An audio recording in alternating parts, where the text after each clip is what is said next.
Vamos orar por ele, vamos ficar em pé. Vamos orar pela vida desse homem de Deus, amém? Estenda as suas mãos, Pai. Glorifico o teu nome, Senhor, e exalto a ti pela vida do Alexandre. Que hoje, Pai amado, aleluia, vai ministrar um testemunho para as nossas vidas. E a certeza eu tenho de que, ó Pai amado, muitas vidas aqui serão impactadas pelo que vão ouvir, ó Deus, através da boca do teu filho. Então, ó Deus, prepara ele também, ajuda ele. Nós sabemos, ó Pai amado, que esse é um momento, Senhor amado, em que muitas vezes nos sentimos tão pequenos, mas ao mesmo tempo tu nos dá força e vigor, ó Pai amado, para estar diante, Senhor Jesus, de ti. Então eu coloco também o Alexandre agora diante de ti. Usa ele como canal de bênção, para que o teu nome seja glorificado e exaltado. Em nome do Pai, do Filho e do Espírito Santo de Deus, hoje e sempre. Amém? Amém e amém. Aplauda ao Senhor. Bom dia. Pai dos irmãos. Irmãos, eu quero contar um testemunho que aconteceu na minha vida e para deixar deixar um Salmos 40, 2 e 3, para a reflexão da igreja.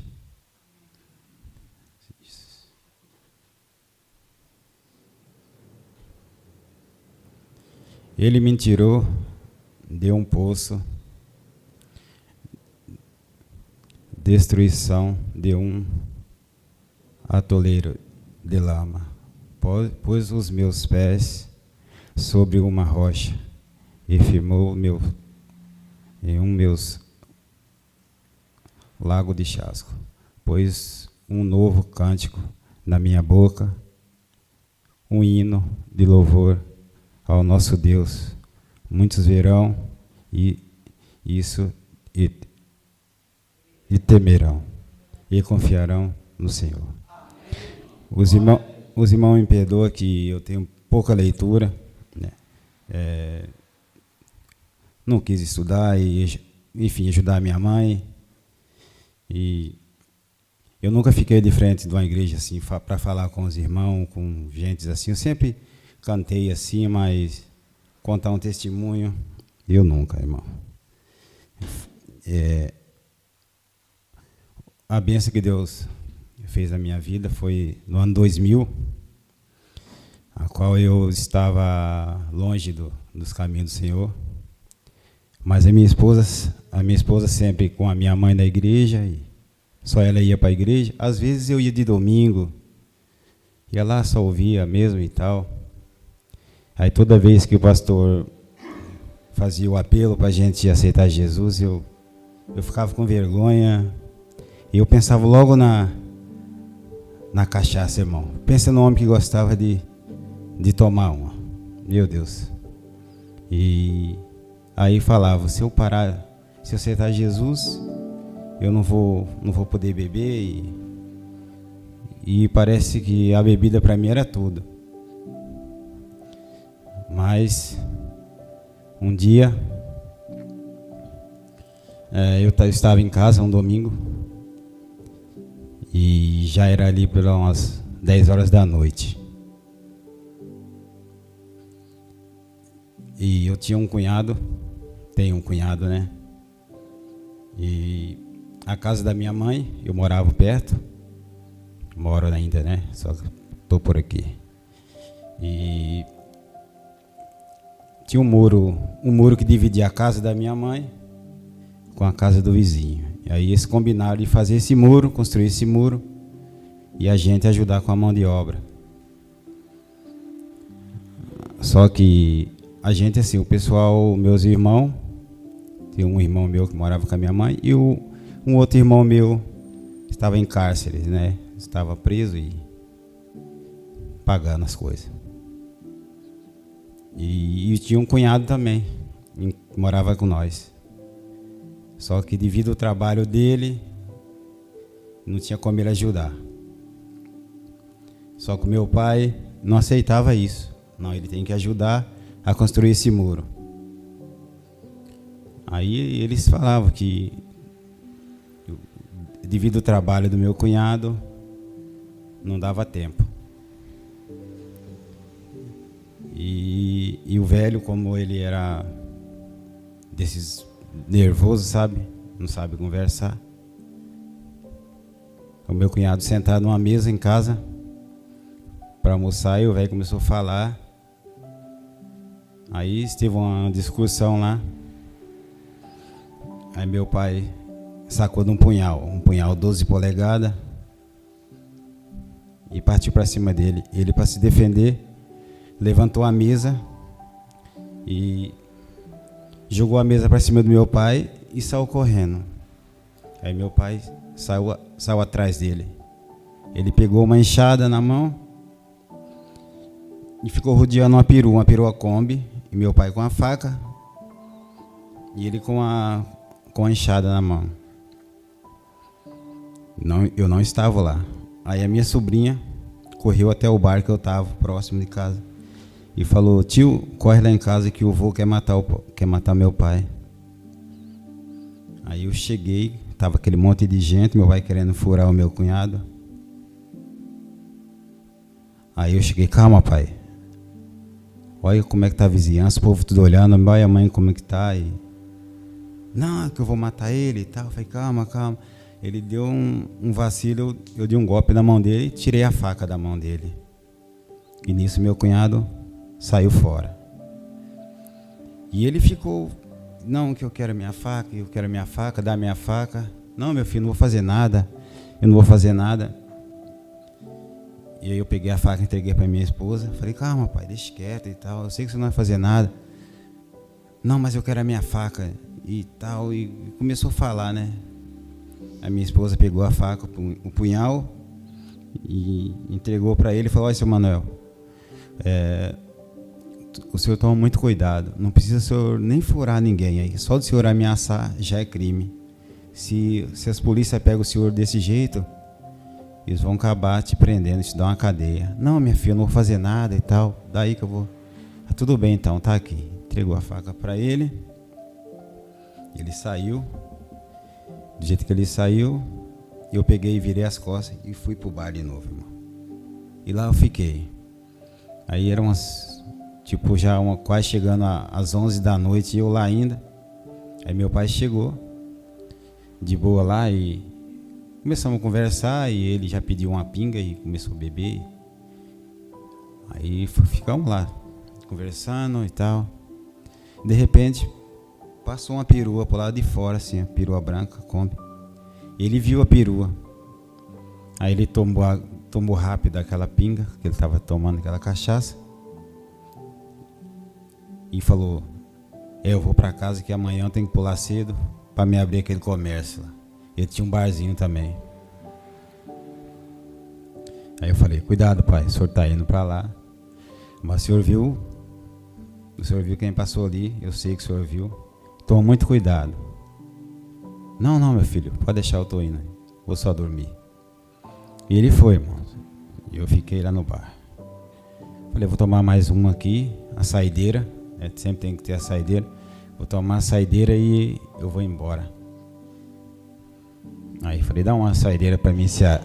O Ceará deu pra mim. Eu tomei. Na hora que eu ia sair, minha sobrinha chegou de novo. Tio, corre lá em casa lá, que o vô tá louco lá e quer matar meu pai novamente. Aí eu peguei: se meu pai não tem jeito. Aí eu fui pra lá, irmãos. Cheguei, tava do mesmo jeito, tava até pior, né?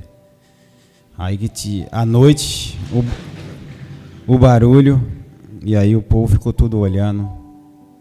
Aí eu cheguei nele: calma, pai, calma. Não, eu vou matar ele. Do mesmo jeito, irmão, rodeando a perua. Eu parei ele no meio assim.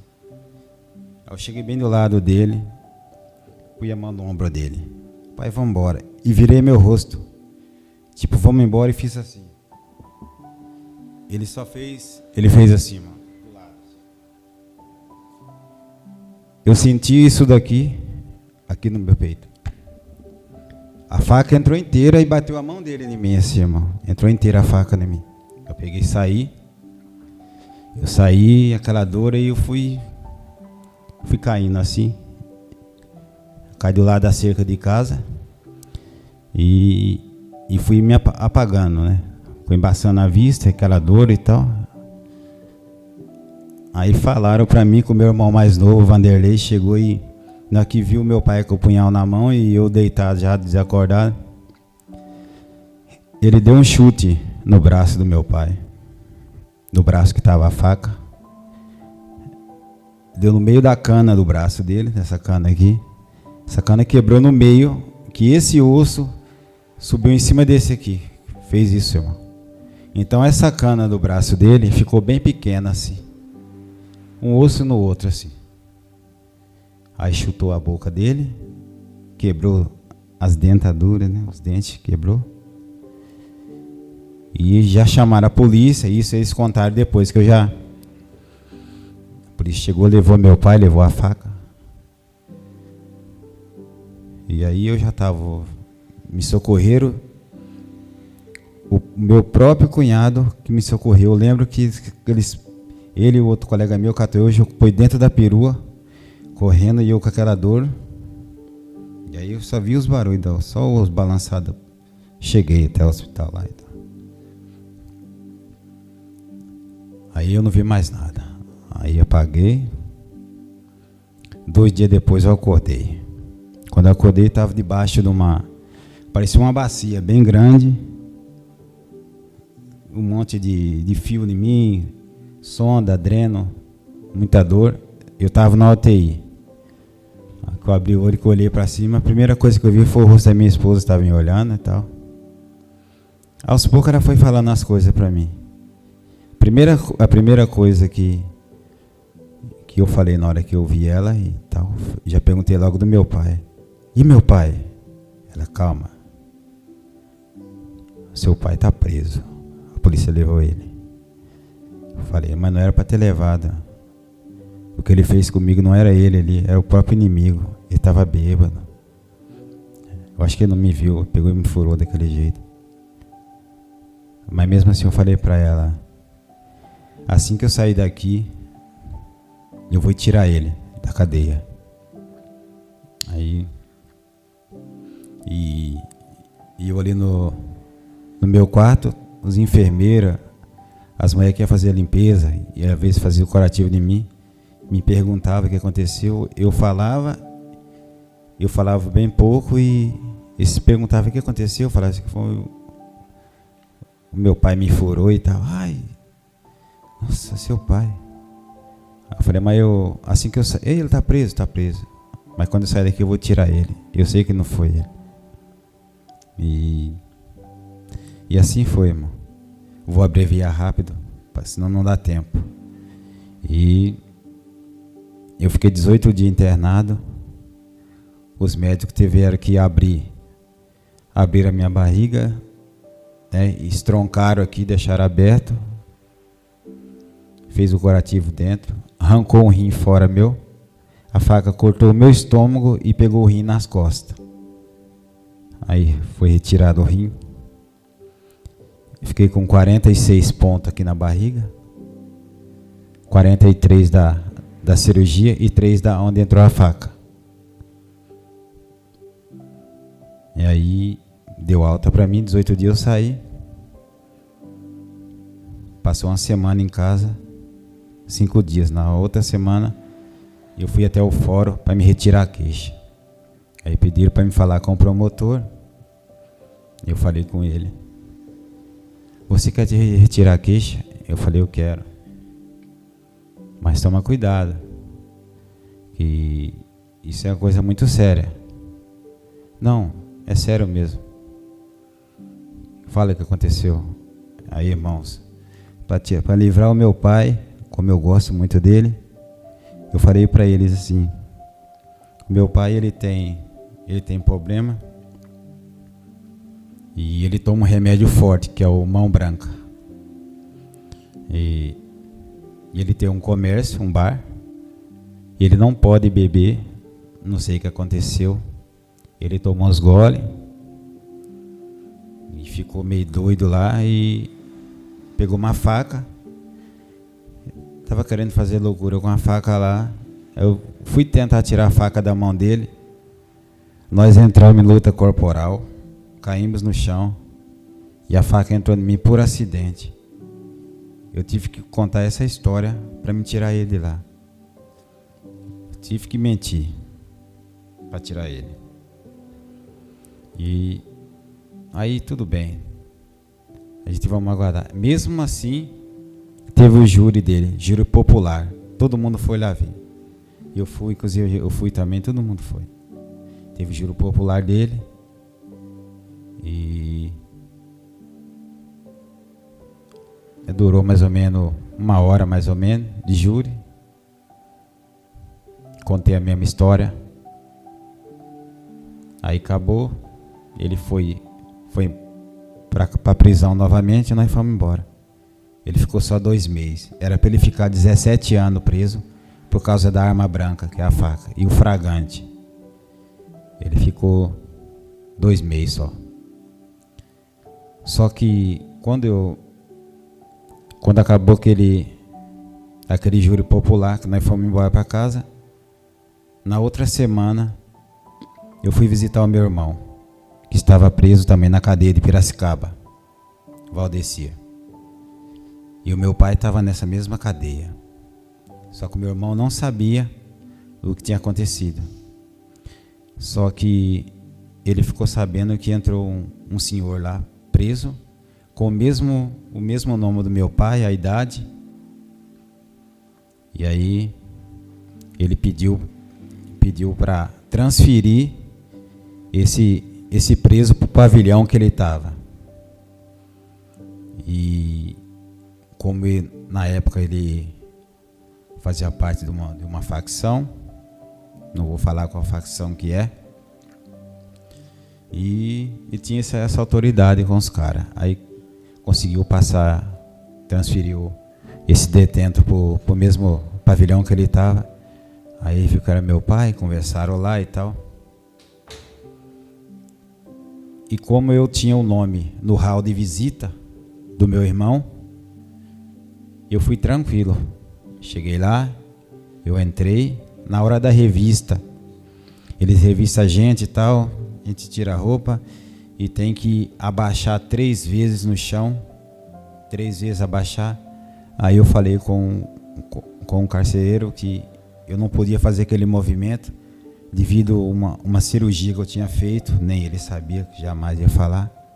Eu fiz uma cirurgia, só que eu não posso fazer esse tipo de agachamento aí, senão forço 46 pontos aqui. Ele falou, tudo bem então. Aí tal, fez e me liberou. Aí quando abriu a porta do pavilhão que eu entrei, meu pai viu eu e já veio chorando já. Chegou, abraçou eu e começou a chorar e... Ai, meu filho e tal. Eu falei, pai, não precisa chorar não. Não precisa o senhor chorar. Deus me livrou da morte e me deu essa chance de sobreviver. E eu também eu perdoo o senhor, pai. Isso não tem nada a ver não. Isso aí é coisa do inimigo. É o demônio que fez isso com nós. E aí, fica tranquilo que logo logo o senhor vai sair. Aí passado o tempo, e assim que acabou a visita foi embora e tal. Passou o tempo, meus irmãos, e ele saiu.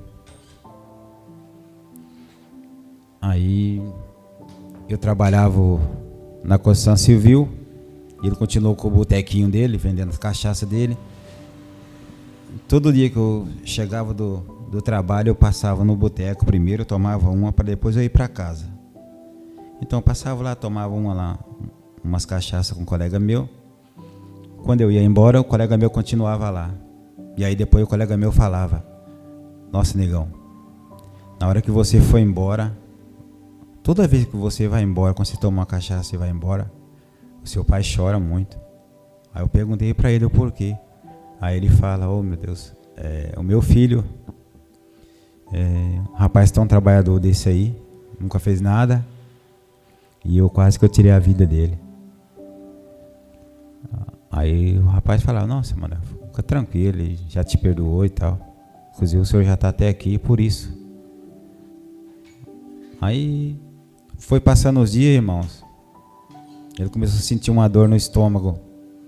uma dor forte no estômago. Aí ele comia, ele vomitava. Comia, vomitava. Aí ele foi no médico, fez um raio-x. Não deu nada. Aí fez uma ressonância magnética. Nessa ressonância magnética, descobriu um tumor bem na boca do estômago, do esôfago. Aí a médica perguntou para ele: há quanto tempo o senhor fuma? Ele falou: não sei, moça, eu acho que eu nasci fumando já. Porque tem um tumor na boca do seu estômago. Isso aí é o câncer. Aí ele ficou na dele, não falou nada para nós. Aí eu fiquei sabendo depois.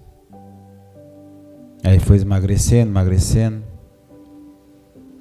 E chamou nós: "Você, meu filho, você perdoou eu de verdade?" Eu falei: "Claro, pai. Nunca tive raiva do senhor, não.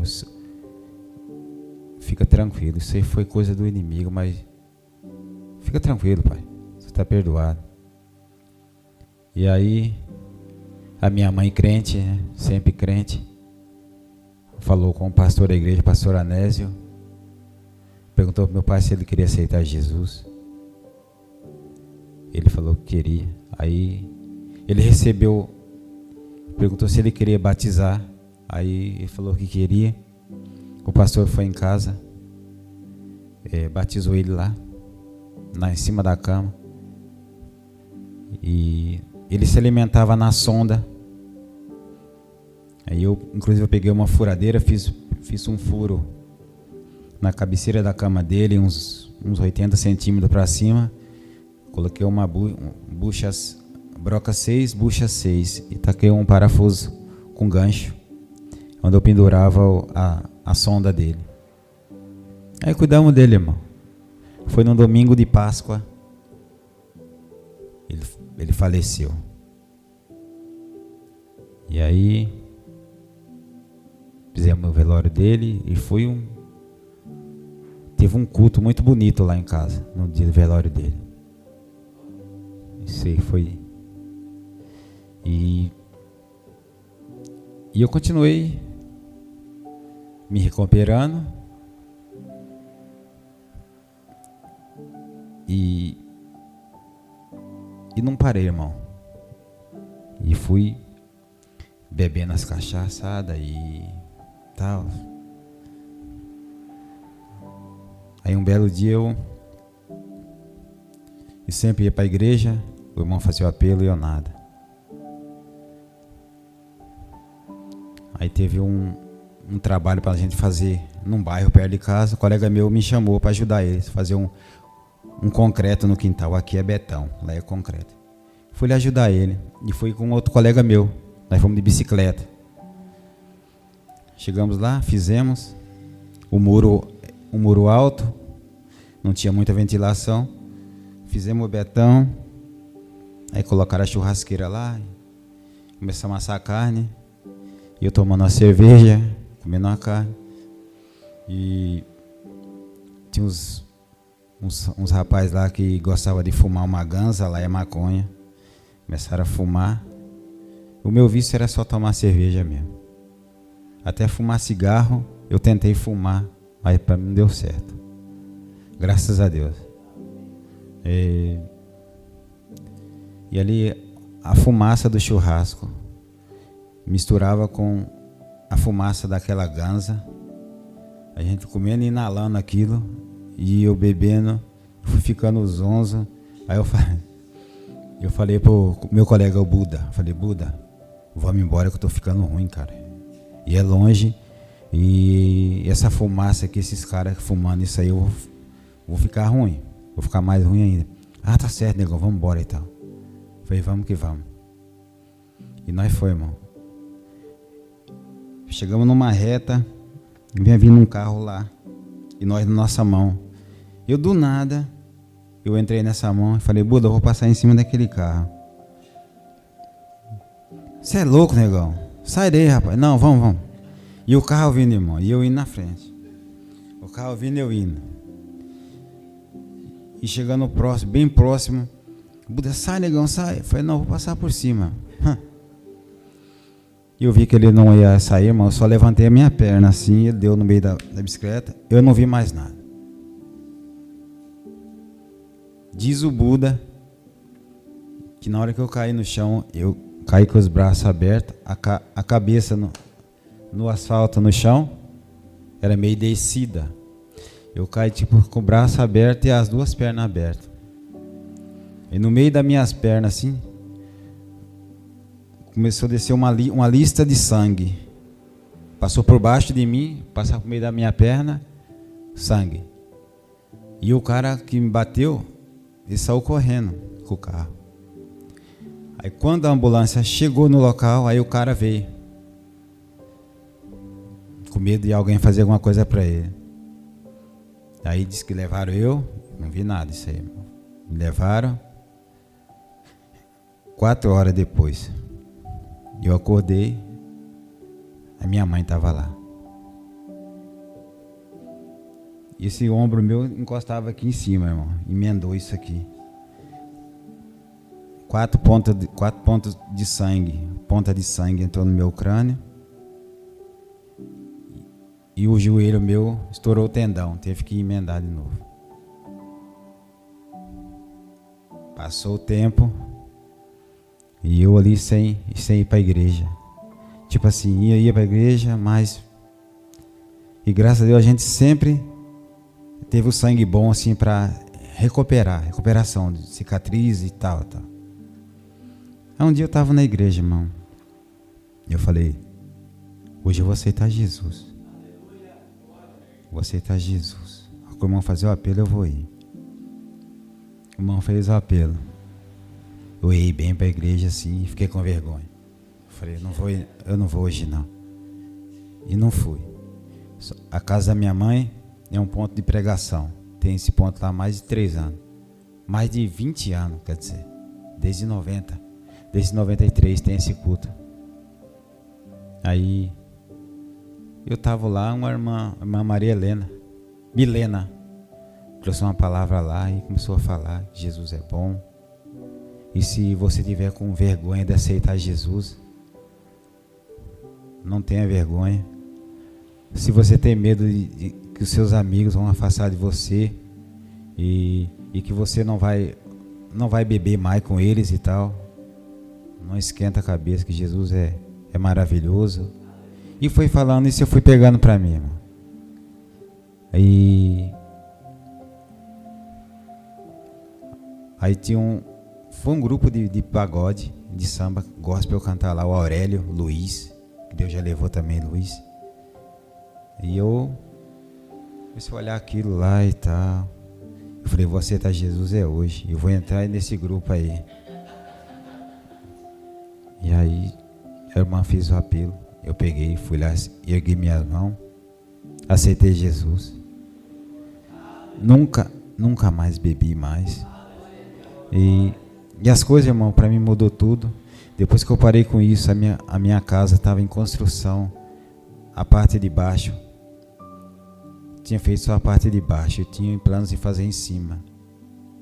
Fiz tudo em cima. E Deus foi me abençoando. E foi assim, irmão. Deus muda mesmo, muda a pessoa. E de tanto que eu gosto do meu pai, eu falava para minha mãe, todo dia eu oro para meu pai, para Deus abençoar e colocar ele num bom lugar. Falei, não, a minha mãe falou, não, meu filho, agora é ele e Deus está cuidando dele. Não precisa fazer isso aí mais. Deus cuida dele. Tem que orar agora só para quem está em vida. Falei, tá certo, mãe. Mas mesmo assim, irmão, até hoje, eu peço para Deus cuidar do meu pai. E eu nunca tive raiva dele, nunca tive nada. Sempre perdoei.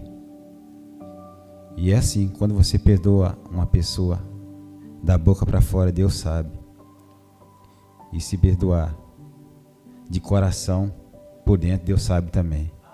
E tudo que Deus tem para sua vida, uma bênção para te dar, através do seu perdão, você vai conseguir. E é isso aí, meus irmãos. E Deus, é como diz aquele salmo lá, que Ele pôs um cântico na minha boca, me tirou de um chago, de um poço, e para mim cantar esse hino, já que Ele colocou isso, tirou de um poço, destruição, de um toleiro de lama, pôs os meus pés sobre uma rocha, firmou-me em um lago, um local seguro. Pôs um novo cântico na minha boca, um hino de louvor ao nosso Deus. Muitos verão isso, temerão e confiarão no Senhor. Amém, irmãos?